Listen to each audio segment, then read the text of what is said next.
దేవునికి స్తోత్రం. మీ అందరికీ వందనాలు. సమయం ఇచ్చిన దేవాదేవునికి స్తోత్రాలు. మీరందరూ బాగున్నారా?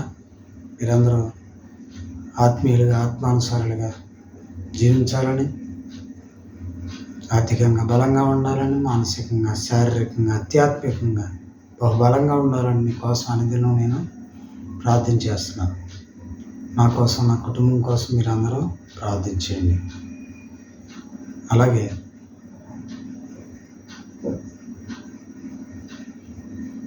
మనలో ఎంతోమంది మనకి తెలిసిన సహోదరులు, ఫ్రెండ్స్, కొలీగ్స్ ఎంతోమంది ఉన్నారు. వాళ్ళు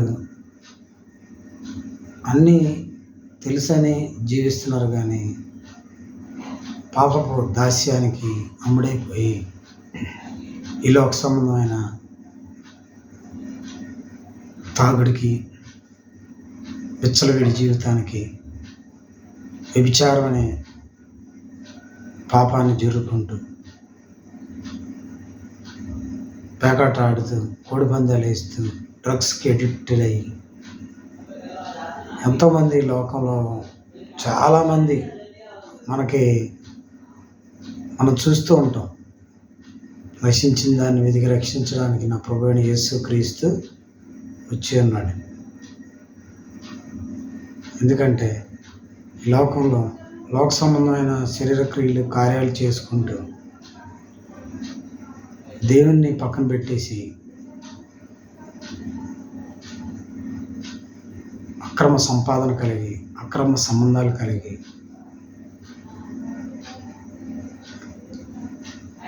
బద్ధకస్తులుగా, సోమరపోతులుగా, తిండిపోతులుగా, నిద్రపోతులుగా ఉంటూ దేవుడికి దుఃఖపరుస్తూ ఉంటారు చాలామంది.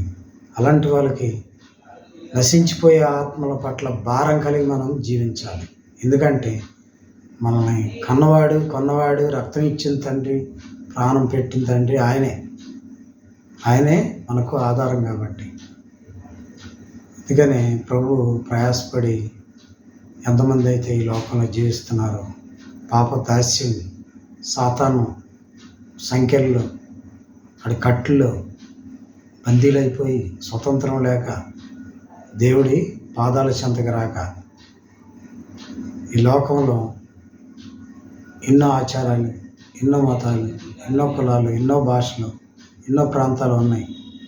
కానీ ప్రభు అంటున్నాడు, ప్రయాసపడి భారం మోయించిన సమస్త జనులారా, మీరు నా యొద్దకి రండి, నేనే మార్గము, నేనే సత్యము, నేనే జీవము అని చెప్తున్నాడు. ఆ పరలోక రాజ్యానికి మార్గం ఆయనే. మనల్ని సత్య మార్గంలో నడిపించేది ఆయనే. ఆయన జీవాన్ని ఇచ్చి మనల్ని బ్రతికించేవాడు. పాపపు కట్టల నుంచి, పాపపు దాస్యం నుంచి, సాతాను చెర నుండి విడిపించి మనకి ఆయన సింహాసనాన్ని, ఆయన పాదాల దగ్గర మనం జీవించే విధంగా మనల్ని ఆయన చేసుకున్నాడు. అందుకనే నశించిపోయే ఆత్మల పట్ల భారం కలిగి మనం జీవించాలి. మన తోటి సహోదరుల్లో, ఉద్యోగస్తుల్లో, వ్యాపారం చేసేవాళ్ళు, బంధువుల్లో, స్నేహితుల్లో అనేకులు కనబడుతూ ఉంటారు. వాళ్ళకి మంచి మార్గం, మంచి దారి చూపించే విధంగా అనేకులు నశించిపోకుండా, నశించిపోయే ఆత్మల పట్ల భారం కలిగి మనం జీవించాలి. ఆయనకి ఇష్టమైన బిడ్డలుగా, ఆయనకి ఇష్టమైన ప్రియులుగా, ఆయన రాజ్యాన్ని, నీతిని వెతికే విధంగా మనం జీవించాలి. ఎందుకంటే ఈ లోకంలో మనం ఎన్ని రోజులు బ్రతుకుతామో, ఎన్ని రోజులు ఉంటామో తెలియదు, కానీ అనేకులు దేవునికి ఇష్టం లేని వారుగా, దేవుని యందు భయం భక్తి లేక, అనేక పాపపు దాస్యంలో, కట్టల్లో నలిగిపోతూ బయటికి రాక, అన్నిట్లోనూ పర్ఫెక్ట్, ఏదో ఒకటి నిన్ను బాధిస్తుంది. దాంట్లో నుంచి వద్దామని, ప్రభు సన్నిధికి వద్దామని అనుకుంటావు, కానీ అది నిన్ను తొందర చేసి ఆ పాపానికే నిన్ను ఈడ్చుకెళ్తూ ఉంటుంది. వెనక్కి తిరిగి చూడకోకుండా ఎప్పుడైతే పడిపోయిన స్థితి నుంచి లేచి దేవుని కోసమే జీవించాలి. నువ్వు నేను మనం ఆయనకి ఇష్టమైన ప్రియులుగా ఆయన రాజ్యాన్ని నీతిని వెతికే విధంగా మనం జీవించినట్లయితే మనకి మన జీవితాలకి ధన్యం, భాగ్యం. అటువంటి ప్రియులుగా ప్రతి ఒక్కరు జీవించాలని మనం ప్రార్థన చేద్దాం. మహాపరిశుద్ధుడ, మహాగణన స్తోత్రాలు నాయన. నశించిన దాన్ని వెతికి రక్షించడానికి ఈ లోకానికి మీరు వచ్చి ఉన్నాను నాయన. నేనే మార్గం, నేనే సత్యం, నేనే జీవం, నేను తప్ప వేరే దేవుడి లేడు. అందుకనే భారం అనగా బరువు అనగా పాపం వహించిన సమస్త జీవులారా మీరు నా ఎద్దకు రండి, నేను మీకు విశ్రాంతి ఇస్తానని ప్రభువైన యేసుక్రీస్తు నీతోనే మాట్లాడుతున్నాడు. ఆయనకి ఇష్టమైన ప్రియులుగా మనం జీవించాలని, ఆయన రాజ్యాన్ని నీతిని వెతకాలని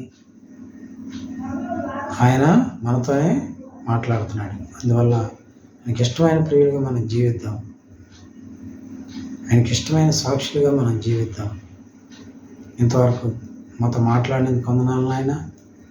మాతో ప్రతి ఒక్కరితో పాటల ద్వారా మేము స్తుతిస్తుండగా నాయన, మా స్తుతి సింహాసనపై మా స్తుతులు స్తోత్రాలు స్వీకరించమని పాటల ద్వారా మీ నామకే మహిమ ఘనత ప్రభావం తెచ్చుకోమని ప్రభువుని యేసు క్రీస్తు నామ ప్రార్థన సమర్పిస్తున్నాం తండ్రి, ఆమేన్. ఇదిగో దేవా నా జీవితం, ఆపాదమస్తకం నీకంకితం, శరణం నీ చరణం, శరణం నీ చరణం. ఇదిగో దేవా నా జీవితం, ఆపాదమస్తకం నీకంకితం. ఇదిగో దేవా నా జీవితం, ఆపాదమస్తకం నీకంకితం. శరణం నీ చరణం, శరణం నీ చరణం, శరణం నీ చరణం, శరణం నీ చరణం. ఇదిగో దేవా నా జీవితం, ఆపాదమస్తకం నీకంకితం. పలుమార్లు వైదొలగినాను పరలోక దర్శనము నుండి, విలువైన నీ దివ్య పిలుపుకు నే తగినట్లు జీవించనైతే. పలుమార్లు వైదొలగినాను పరలోక దర్శనము నుండి, విలువైన నీ దివ్య పిలుపుకు నే తగినట్లు జీవించనైతే. అయినా నీ ప్రేమతో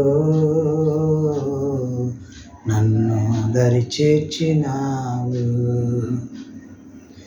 అందుకే గైకొనుము దేవా ఈ నా శేష జీవితం. అయినా నీ ప్రేమతో నన్ను దరి చేర్చినావు, అందుకే గైకొనుము దేవా ఈ నా శేష జీవితం. ఇదిగో దేవా నా జీవితం, ఆపాదమస్తకం నీకంకితం.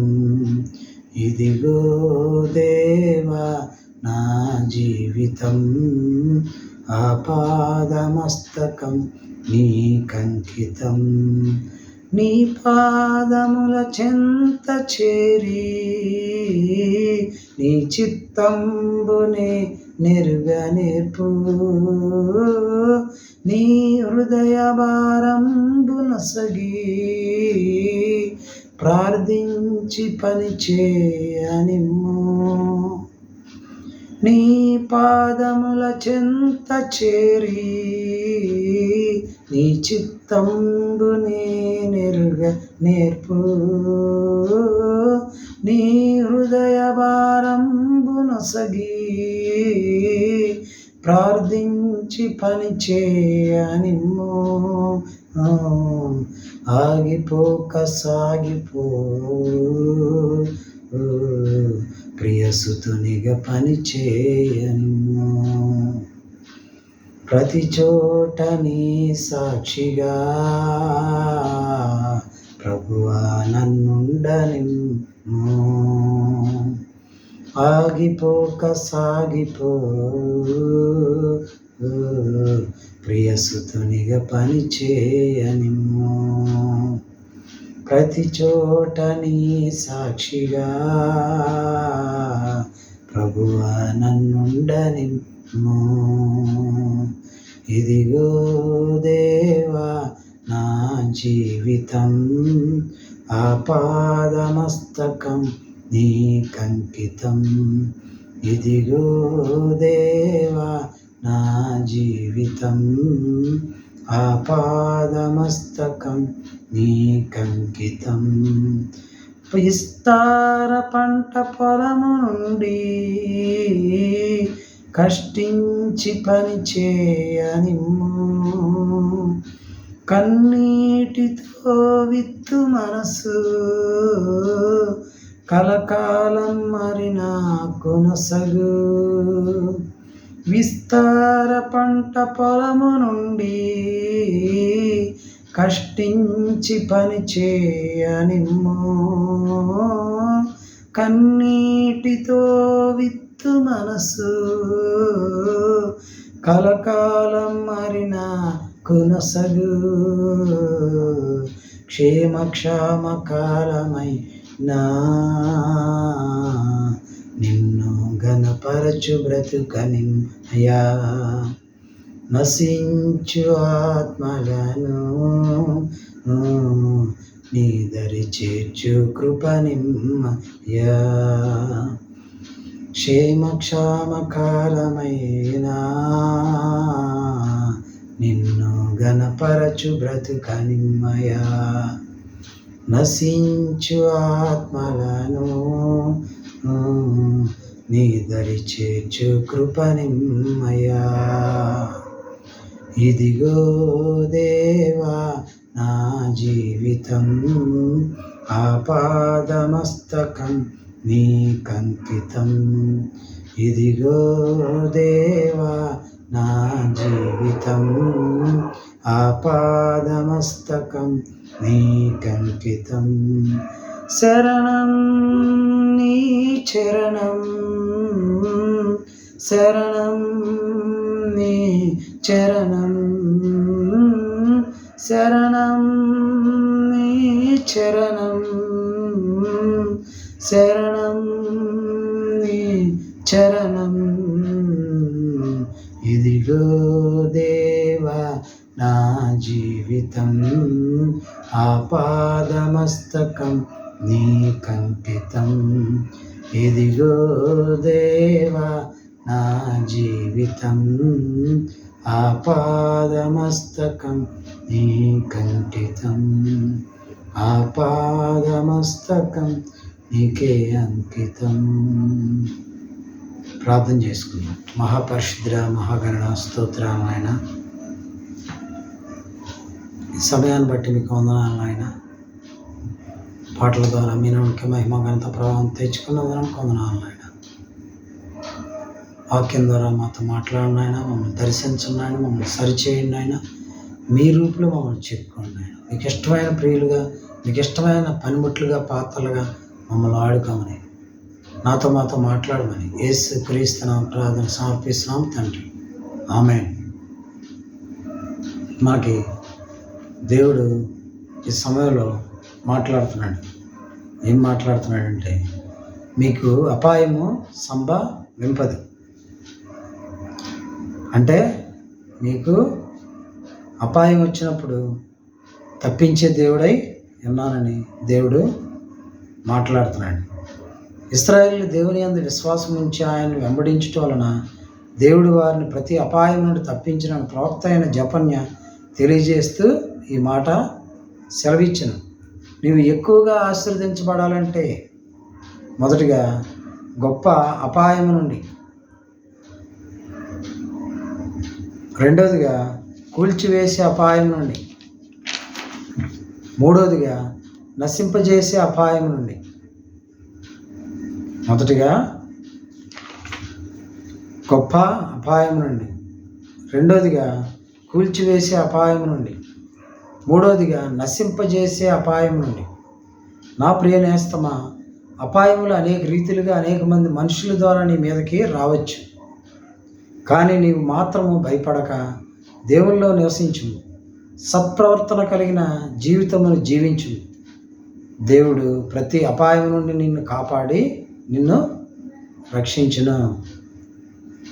అపాయములు అనేక రీతిలుగా అనేక మంది మనుషుల ద్వారా నీ మీదకి రావచ్చు. కానీ నీవు ఏమాత్రం భయపడక దేవుల్లో నివసించుము, సత్ప్రవర్తన కలిగిన జీవితమును జీవించుము. దేవుడు ప్రతి అపాయం నుండి నిన్ను కాపాడి నిన్ను రక్షించును. అలాగే జెఫన్యా గ్రంథము 3:15 తాను మీకు విధించిన శిక్షను యెహోవా కొట్టివేసి ఉన్నాడు, మీ శత్రువులను ఆయన వెళ్ళగొట్టి ఉన్నాడు. ఇశ్రాయేలుకు రాజు అయిన యెహోవా మీ మధ్య ఉన్నాడు, ఇక మీదట మీకు అపాయము సంభవింపదు. దేవుడు ఏం మాట్లాడుతున్నాడు? జెఫన్యా గ్రంథం ద్వారా తాను మీకు విధించిన శిక్షను యెహోవా కొట్టివేసి ఉన్నాడు, మీ శత్రువులను ఆయన వెళ్ళగొట్టి ఉన్నాడు. ఇశ్రాయేలుకు రాజు అయిన యెహోవా మీ మధ్య ఉన్నాడు, ఇక మీదట మీకు అపాయము సంభవింపదు. అందువల్ల ఉత్సాహధ్వని చేయుడి. దేవుని ప్రజలు తమ రక్షణను బట్టి ఆనందించాలి. ఒకని హృదయంలో సంతోషం సహజంగా కలిగేది, కానీ అది మన బ్రతుకుల్లో దేవుని విమోచనార్థమైన కార్యకలాపాల ఫలితమే. మన పాపాలకి శిక్ష లేదు.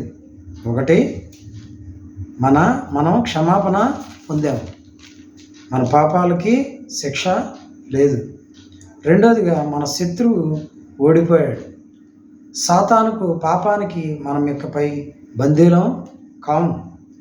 3, దేవుడు మనతో ఉంటూ మనకు తన సహవాస కృప తోడ్పాటు తన జీవిత కాలమంతటా అనుగ్రహించాడు. 4, మనం దేవునికి ప్రీతిని ఆనందాన్ని కలిగించేవారం. తమ కోసం దేవుడు తన కుమారుని ద్వారా ఏమి చేశాడో పూర్తిగా ఎరిగిన వారికి ఈ ఆనంద కారణాలు ఉన్నాయి. దేవుడు భూమిపై తన పరిపూర్ణ మహిమను మహత్యాన్ని ప్రత్యక్షపరిచినప్పుడు మనం ఆనందం పరాకాష్ఠకు చేరుకుంటుంది. అంటే దేవుడు మనకు తోడుగా ఉన్నట్లయితే. అలాగే యోహాను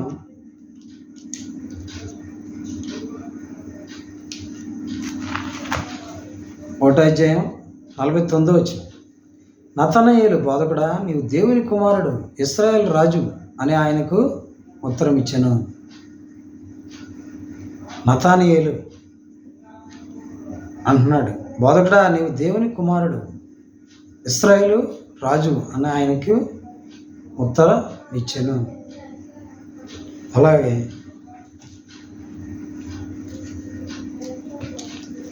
ప్రకటన గ్రంథం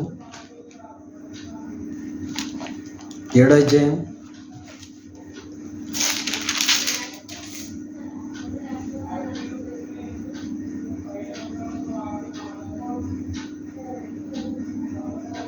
15 7:15 అందువలన వారు దేవుని సింహాసనం ఎదుట ఉండి రాత్రి పగళ్ళు ఆయన ఆలయంలో ఆయనను సేవించున్నారు. సింహాసనాసీనుడైన వాడు తానే తన గుడారం వారి మీద కప్పును. అందువల్ల వారి దేవుని సింహాసనం ఎదుట ఉండి రాత్రింబగళ్ళు ఆయన ఆలయంలో ఆయన్ని సేవించున్నారు. సింహాసనాసీనుడైన వాడు తానే తన గుడారం వారి మీద కప్పును.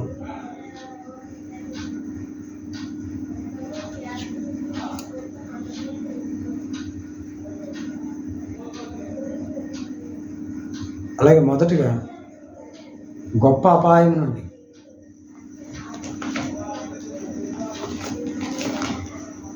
ఒకటో సమూయేలు గ్రంథము 20వ అధ్యాయం 13వ వచనం. అయితే నా తండ్రి నీకు కీడు చేయని ఉద్దేశించుచున్నాడని నేను తెలుసుకునేలా దాన్ని నీకు తెలియజేసి నీవు క్షేమంగా వెళ్ళినట్లు నేను పంపివేయని ఎడల యెహోవా నాకు గొప్ప అపాయం కలుగజేయు గాక. యెహోవా నా తండ్రికి తోడుగా ఉండినట్లు నీకును తోడుగా ఉండును గాక. ఏం మాట్లాడుతున్నాడు దేవుడు? యోనాతాను దావీదుతో మాట్లాడుతున్నాడు. ఏమని మాట్లాడుతున్నాడు?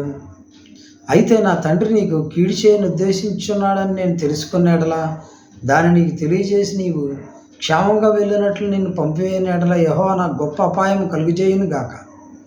యెహోవా నా తండ్రికి తోడుగా ఉండినట్లు నీకును తోడుగా ఉండును గాక అని యోనాతాను బలపరుస్తున్నాడు. ఎవరిని? దావీదుని. అలాగే 1వ అధ్యాయం 1వ సమూయేలు గ్రంథము 17వ అధ్యాయం 37వ వచనం. సింహం యొక్క బలము నుండి ఎలుగుబంటి యొక్క బలము నుండి నన్ను రక్షించిన యెహోవా ఈ ఫిలిష్తీయుని చేతిలో నుండి కూడాను నన్ను విడిపించునని చెప్పాను. అందుకు సౌలు పొమ్ము యెహోవా నీకు తోడుగా ఉండును గాక అని దావీదుతో అనెను. సౌలు దావీదుకి చెప్తున్నాడు. ఏమని? నువ్వు వెళ్ళు అంటే ముందుగా ఏమంటున్నాడు దావీదు? నేను వెళ్తా, సింహం యొక్క బలము నుండి ఎలుగుబంటి యొక్క బలము నుండి నన్ను రక్షించిన యెహోవా ఈ ఫిలిష్తీయుని చేతిలో నుండి కూడా నన్ను విడిపించునని చెప్పాను. అందుకు సౌలు పొమ్ము యెహోవా నీకు తోడుగా ఉండును గాక అని దావీదుతో అనెను. దేవుడు మాట్లాడుతున్నాడు. అలాగే యెహోషువ గ్రంథము 1వ అధ్యాయం 5వ వచనం. నీవు బ్రతికి దినములన్నిటిను ఏ మనుష్యుడును నీ ఎదురు నిలవలేక ఉండును. నేను మోషేకు తోడైనట్లు నీకును తోడైండును ఎందును. నీవు బ్రతికి దినములన్నిటిను ఏ మనుష్యుడును నీ ఎదుట నిలవలేక ఉండును. నేను మోషేకు తోడైండినట్లు నీకును తోడైండునని దేవదేవుడు అయిన ప్రభువైన యేసు క్రీస్తు యెహోషువతో మాట్లాడుతున్నాడు. దేవుడు యెహోషువకు చేసిన మౌలిక వాగ్దానం, నేను నీకు తోడైందును, నిన్ను విడువను, నిన్ను ఎడబాయను. విశ్వాస పోరాటాలు చేసే విశ్వాసులకు కూడా దేవుడు తోడై ఉంటాడు. తన కుమారుని ద్వారా పరిశుద్ధాత్మ వరం ద్వారా దేవుడు తన సన్నిధిని మనతో ఉంచుతాడు అనేది వాస్తవం. దేవుడు నీకును తోడై ఉంటాడని దేవుడు వాగ్దానం చేస్తున్నాడు. అలాగే ఋతు గ్రంథం 1వ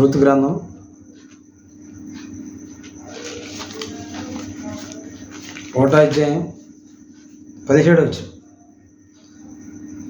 నీవు మృతి పొంది చోటను నేను మృతి పొందిదను, అక్కడనే పాతి బడిదను. మరణం తప్ప మరి ఏదైనా నిన్ను నన్ను ప్రత్యేకించిన ఎడల యెహోవా నాకు ఎంత కీడైనా చేయనుగాక అనెను. ఎవరు మాట్లాడుతున్నారు? రూతు నయోమి కోళ్ళు, రెండో కోళ్ళు. పెద్ద కోళ్ళలో వార్ప తన నయోమి అత్తకి మామగారు చనిపోయారు. అలాగే పెద్ద కుమారుడు రెండో కుమారుడు చనిపోయాడు. అంటే వార్ప భర్త, రూతు భర్త, ముగ్గురు పురుషులు చనిపోయారు. అయితే వార్ప ముద్దు పెట్టుకొని మీరు వెళ్ళండి అన్నప్పుడు ముద్దు పెట్టుకొని పెద్ద కోడలు వెళ్ళిపోయింది. కానీ రెండో కోడలు అయిన రూతు నయోమిని ఒక కుమార్తెగా తల్లిగా భావించుకొని హత్తుకుంది. అందుకనే ఈ మాటలో రూతు మాట్లాడుతుంది నయోమితో, నీవు మృతి పొందు చోటనే నేను మృతి పొందుదను, అక్కడనే పాతి పెట్టబడిదను, మరణం తప్ప మరి ఏదైనా నిన్ను నన్ను ప్రత్యేకించినట్ల యెహోవా నాకు ఎంత కీడైనా చేయనుగాక. అలాగా రూతు లాంటి జీవితం ప్రతి కోళ్ళలో ఉండాలి.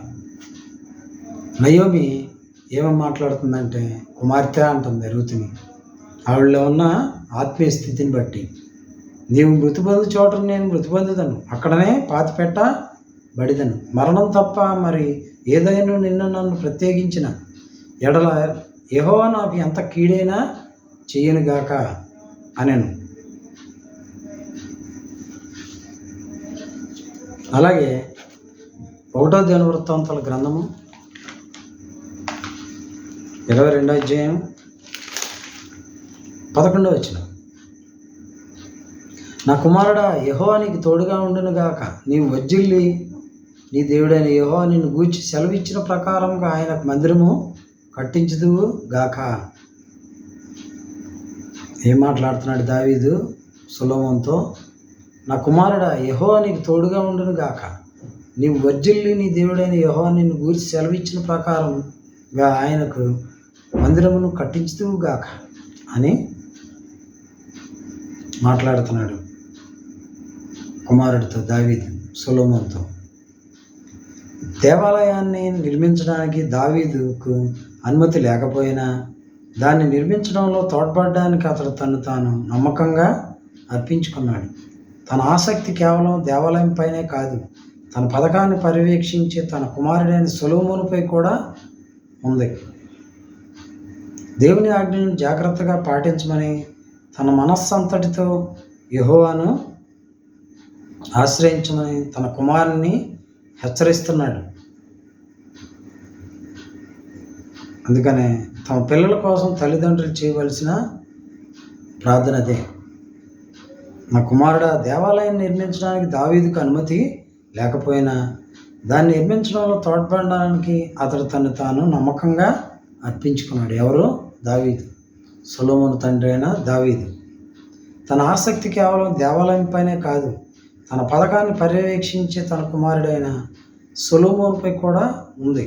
దేవుని ఆజ్ఞలను జాగ్రత్తగా పాటించమని తన మనస్సంతటితో యెహోవాను ఆశ్రయించమని తన కుమారుని హెచ్చరిస్తున్నాడు. ఎవరు? దావీదు. పురుగొల్పుతున్నాడు కుమారుని. అలాగే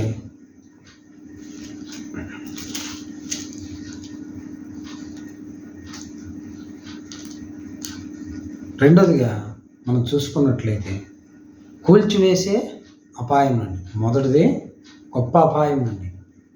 రెండోదిగా కూల్చివేసే అపాయం నుండి 2 రాజుల గ్రంథము 14వ అధ్యాయం 10వ వచనం, నీవు ఏదోమీయులను హతము చేసినందున నీవు హృదయమందు నీవు అతిశయపడుచున్నావు. సరే, ఇప్పుడు నీ నగరనందు నీవు ఉండి నీకున్న ఘనతను బట్టి నీవు అతిశయపడు. నీవు మాత్రము గాక నీతో కూడా యోధావారిని కూలినట్లుగా నీవెందుకు అపాయంలో దిగుదువని చెప్పినాను. ఎవరిని? యోధారాజు అయిన అమజ్యాని. ఒక సేవకుడు మాట్లాడుతున్నాడు.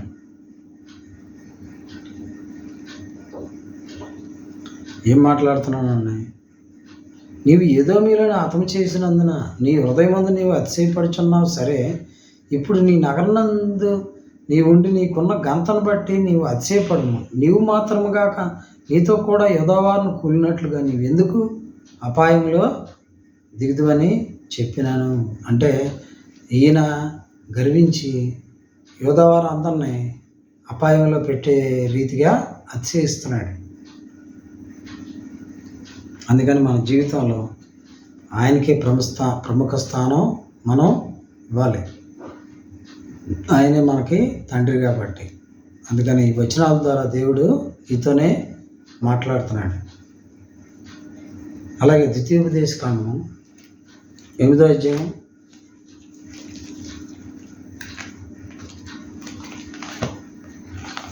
14వ వచనం. నీ మనస్సు మదించి దాసుల గృహమైన ఐగుప్తు దేశంలో నుండి నిన్ను రప్పించిన నీ దేవుడైన యెహోవాను మరచదువేమో.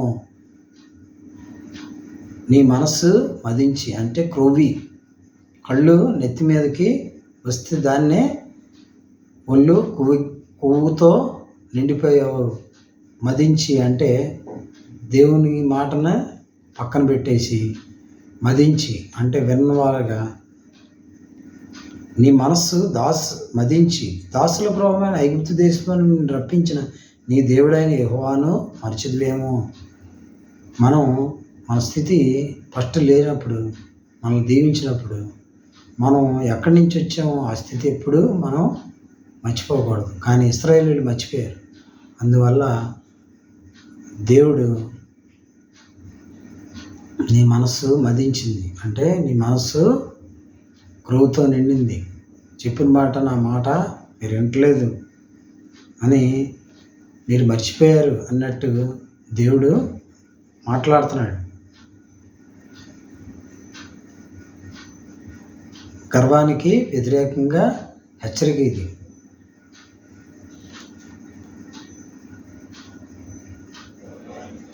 అలాగే కడుపారా తిని మంచి ఇండ్లు కట్టించుకుని దేవుడైన యెహోవాను మర్చిదివేమో. అభివృద్ధి, క్షేమం, సమృద్ధి గల సమయాల్లో ఈ భూమి మీద ప్రజలు వారి జీవితాల్లో వస్తు సముదాయాలతో సంతోషాన్ని పొందుతూ సంతృప్తిపడి అదే జీవితం అని భావిస్తుంటారు. ధన సమృద్ధి దేవుణ్ణి, ఆయన ఆజ్ఞలను మర్చిపోయేలా, ఆధ్యాత్మిక దీవెనల కోసం ప్రయత్నించకుండేలా, ఈ లోకంలోని పాపం, చెడుల గురించి నచ్చుకోవడంలో విఫలమయ్యేలా శోధనలను తెస్తుంది. వాక్యం ద్వారా దేవుడు నీతోనే మాట్లాడుతున్నాడు. 2వ దినవృత్తాంతాల గ్రంథము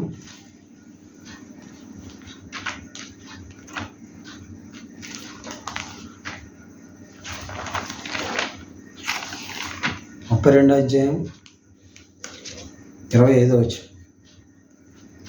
అయితే హిజ్కియా మనస్సును గర్వించి తనకు చేయబడిన మేలుకు తగినట్లు ప్రవర్తింపనందున అతని మీదకిని యోధా యెరూషలేముల వారి మీదకిని కోపము రాగా. ఏం మాట్లాడుతున్నాడు దేవుడు? అయితే హిజ్కియా మనస్సును గర్వించి తన మనస్సుని తన ఆధీనంలో పెట్టుకోకుండా ఆయన గర్వించుకుంటున్నాడు. తనకు చేయబడిన మేలుకి తగినట్లుగా, దేవుడు చేసిన మేలుకి తగినట్లుగా ప్రవర్తింపకుండా అతని మీదకిని ప్రవర్తించలేదు కాబట్టి అతని మీదకిని యోధా యెరూషలేముల వారి మీదకిని కోపము రాగా. దేవుడు మనకు అన్నీ ఇచ్చినప్పుడు మనం ఎంత ఉన్నా ఒదిగి జీవించాలి. ఒక మామిడి చెట్టు ఫలాలు ఇచ్చినప్పుడు, అది నిండుగా ఫలాలు ఉన్నప్పుడు ఎలాగైతే ఒదిగి ఉంగుతుందో అలాగా మనం జీవించాలని దేవుడు నీతోనే మాట్లాడుతున్నాడు. ఆయనే మనం దీవించేవాడు కనుక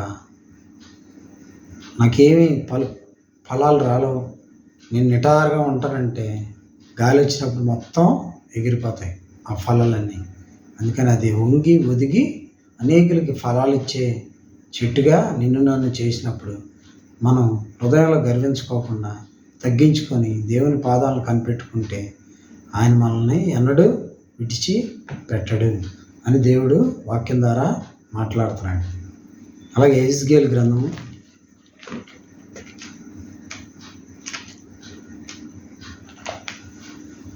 28వ అధ్యాయం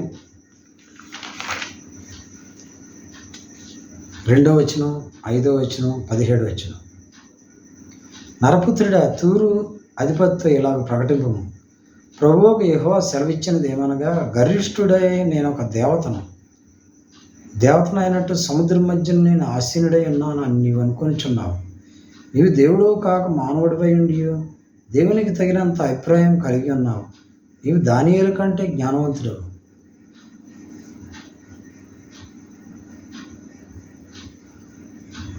నీకు కలిగిన జ్ఞానాతిశయం చేతను అర్థకము చేతను నీవు విస్తారమైన ఐశ్వర్యం సంపాదించుకుంటేవి.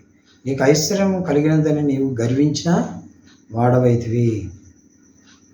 అంటే తూరు పాపం సర్వనాశనం అని దేవుడు వాక్యం ద్వారా మనతో మాట్లాడుతున్నాడు.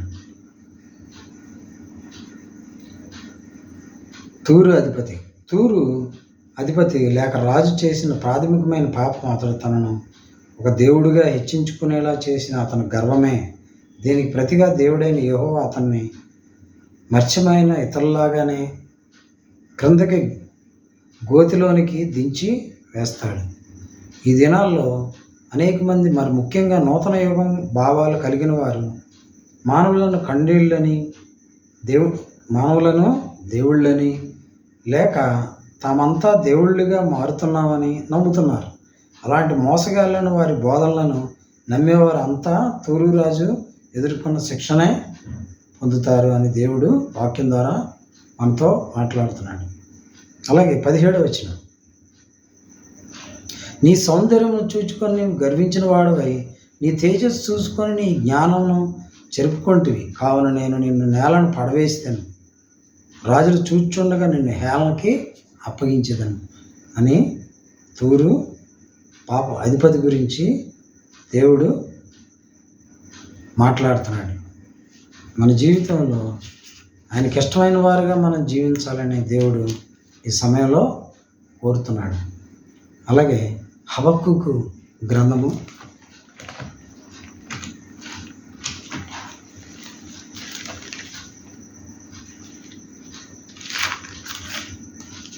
2వ అధ్యాయం 4వ వచనం, వారు యథార్థపరులు కాక తమలో తాము అతిశయపడుదురు, అయితే నీతిమంతుడి విశ్వాసం మూలముగా బ్రతుకును.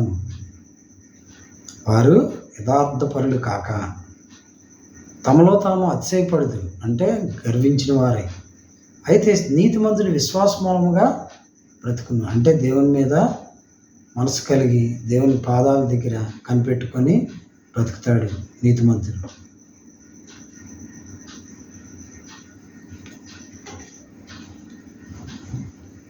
అంతంలో విజయం నీతిమంతుడిని లేక న్యాయవంతుడిని వరిస్తుంది.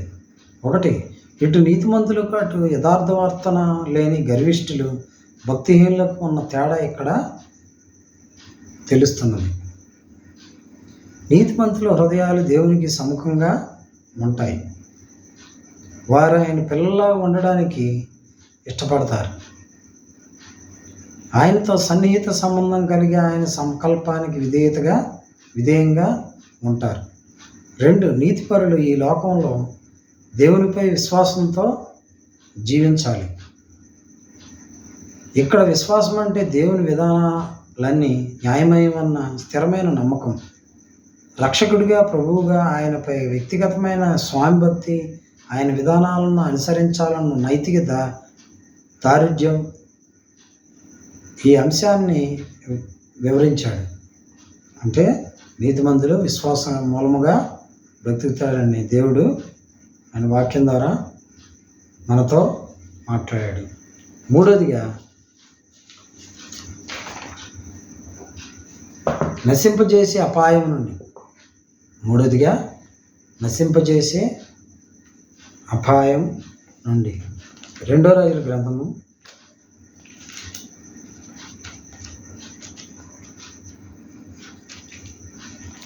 14వ అధ్యాయం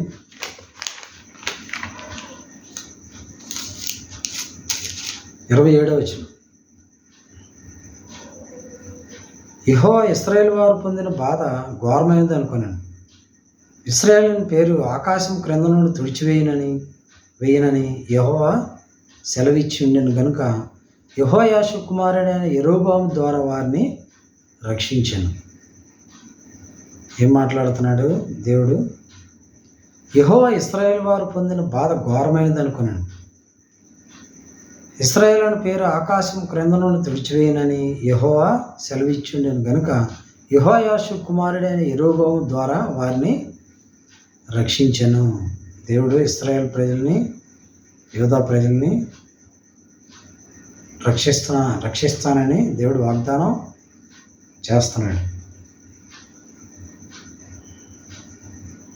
తన ప్రజలను కనికరించి ఇశ్రాయేలుకు సహాయం చేయడానికి దేవుడు యెరోబామును ఉపయోగించుకున్నాడు. 1. అయినా దేవుని మంచితనం వారిని పశ్చాత్తాపానికి నడిపింపలేక పోయింది. అది ఇశ్రాయేలు వారి అభివృద్ధి కాలం. అదే కాలంలో వారు ఆధ్యాత్మికంగా, నైతికంగా, సాంఘికంగా దిగజారి పోయారు. నైతికంగా పతనమైన ప్రజలను గూర్చి మాట్లాడారు. భోగలాలసత, వ్యభిచారం, అవినీతి, అధర్మం, హింస, అన్ని విధాలైన మోసం ప్రజలకు సామాన్య జీవిత విధానం అయిపోయింది.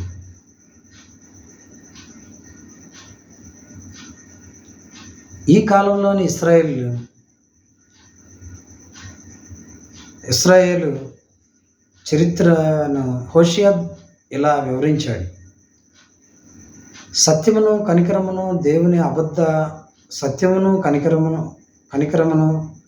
దేవుని గూర్చిన జ్ఞానమును దేశమందు లేకపోవుట, అబద్ధ సాక్ష్యము పలుకుటయు, అబద్ధమాడుటయు, హత్య చేయుటయు, దొంగలించుటయు, వ్యభిచరించుటయు వాడుకయ్యను. 2. ఇది దేవునికి ఆయన ప్రవక్తలకు కూడా వేదన కలిగించిన కాలం. ప్రవక్తలు చెప్పిన వారు వినట్లేదు. అందుకని దేవుడు ఇశ్రాయేలు వారిని తమ స్వదేశంలో నుండి అష్షూరు దేశంలోనికి చెరగా పోయేలా చేశాడు. అంటే శత్రువులకి దేవుడి మాట ఎవరైతే వినరో శత్రువులకి ఆయన పర్మిషన్ ఇస్తాడు, అప్పచెప్తాడు బుద్ధి రావాలని. మన జీవితంలో ఆయనకి ఇష్టమైన వారుగా ఆయనకు లోబడి మనం ఆయన పాదాల చెంత కనిపెట్టుకున్నట్లయితే ఆయన ఇశ్రాయేల్ పేరు, అంటే ఆత్మీయ ఇశ్రాయేల్ అని మనం తుడిచివేయనని యెహోవా సెలవిస్తున్నాడు.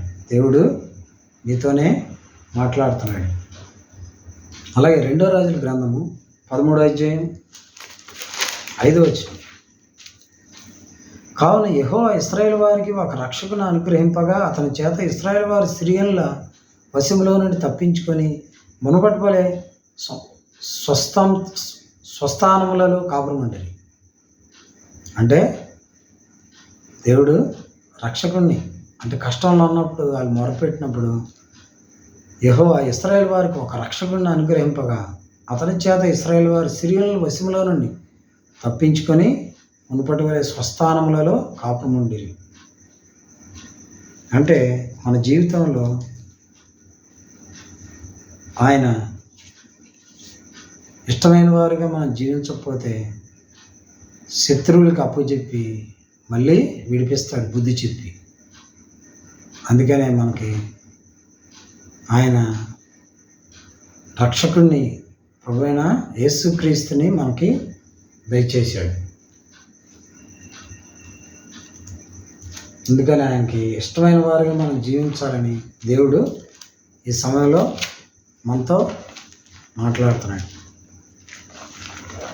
అలాగే జెఫన్యా గ్రంథం 3వ అధ్యాయం 15వ వచనం. తాను మీకు విధించిన శిక్షణ యెహోవా కొట్టివేసి ఉన్నాడు, మీ శత్రువులను ఆయన వెళ్ళగొట్టి ఉన్నాడు. ఇశ్రాయేలు రాజు అయిన యెహోవా మీ మధ్య ఉన్నాడు, ఇక మీదట మీకు అపాయములు సంభవింపదు. అంటే అపాయం నుండి తప్పించే దేవుడు నీకు, నాకు, మనకి ఉన్నాడు. కాబట్టి వాక్యం ద్వారా నీతోనే ప్రభువైన యేసుక్రీస్తు మాట్లాడుతున్నాడు. మీకు అపాయం సంభవింపదు, ఆయన తప్పించే దేవుడు. ఇశ్రాయేలు దేవుని యందు విశ్వాసం నుంచి ఆయన వెంబడించడం వలన దేవుడు వారిని ప్రతి అపాయం నుండి తప్పించనని ప్రవక్త అయిన జెఫన్యా తెలియజేస్తే ఈ మాట సెలవిచ్చాను. నీవు ఎక్కువగా ఆశీర్వదించబడాలంటే మొదటిగా గొప్ప అపాయం నుండి నీవు తప్పించబడాలి. రెండోదిగా కూల్చివేసే అపాయం నుండి తప్పిస్తానని దేవుడు మాట్లాడుతున్నాడు. మూడోదిగా నశింపజేసే అపాయముల నుండి ఆయన తప్పిస్తానని మాట్లాడుతున్నాను. నా ప్రియ నేస్తమా, అపాయములు అనేక రీతిలుగా అనేక మంది మనుషుల ద్వారా నీ మీదకి రావచ్చు. కానీ నువ్వు ఏమాత్రం భయపడక దేవునిలో నివసించుము, సత్ప్రవర్తన కలిగిన జీవితమును జీవించుము. దేవుడు ప్రతి అపాయం నుండి నిన్ను కాపాడి నిన్ను రక్షించును.